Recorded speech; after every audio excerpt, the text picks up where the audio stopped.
कांग्रेस ने जब उनकी बात न मानी तो उसके बाद उन्होंने त्याग पत्र भी दिया। उन्होंने महिलाओं के संपत्ति के अधिकार को उस समय उठाया, उन्होंने समानता का अधिकार उसमें डलवाया। अगर मैं देखूं तो संविधान की धारा 14, 15, 16 ये अगर रखी गई तो उनके यानी विचार के अनुरूप रखी गई, जिसके अंदर सबको समानता का अधिकार है, बिना किसी भेदभाव के समाज आगे बढ़े।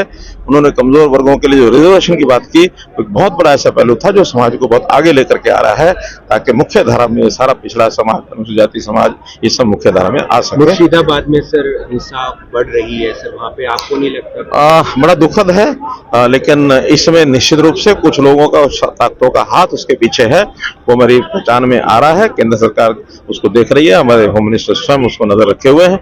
हम ऐसी किसी चीज को बर्दाश्त नहीं करेंगे जो यहाँ समाज में अशांति पैदा करें और गलत प्रकार से प्रचार करके लोगों को उकसाएं, यह बर्दाश्त नहीं किया जाएगा। कांग्रेस ईडी के दफ्तरों के बाहर प्रदर्शन कर रही है सर। कांग्रेस तो क्या खिसियाई बिल्ले खंबा नोचे, ये उस प्रकार की हालत है, क्योंकि जिस प्रकार के पाप उन्होंने किए हैं, जिस प्रकार के मिसकंडक्ट उनका रहा है अपने शासनकाल में, वो चीजें जब सामने आ रही हैं और सामने आ रही हैं तो वो कुछ भी करेंगे, कानून अपना काम करेगा, कहीं किसी प्रकार का कोई इसमें ढिलाई नहीं बरती जाएगी। फिलहाल वक्फ कानून पर सर एक बार रोक लग गई है कोर्ट के अंदर। देखिए, क्योंकि उनको अभी बहुत सी चीजों पर अध्ययन करना है, उन्होंने कुछ चीजें मांगी हैं और कुछ स्पष्टीकरण मांगे हैं केंद्र सरकार से भी। हमारी 26 घंटे की जो बहस चली है उसके अंदर सारे विषय आए हैं, फिर भी लिखित रूप में हम उनको जो समय पर देंगे वो सारी चीजें विचार करेंगे। और मुझे लगता है कि निश्चित रूप से समाज में जो गलत चीजें प्रचलित हो जाती हैं, कभी भी हुई हैं, किसी भी काल में हुई है, उसको यानी उसके ऊपर कानून बनाना ये संसद का काम है,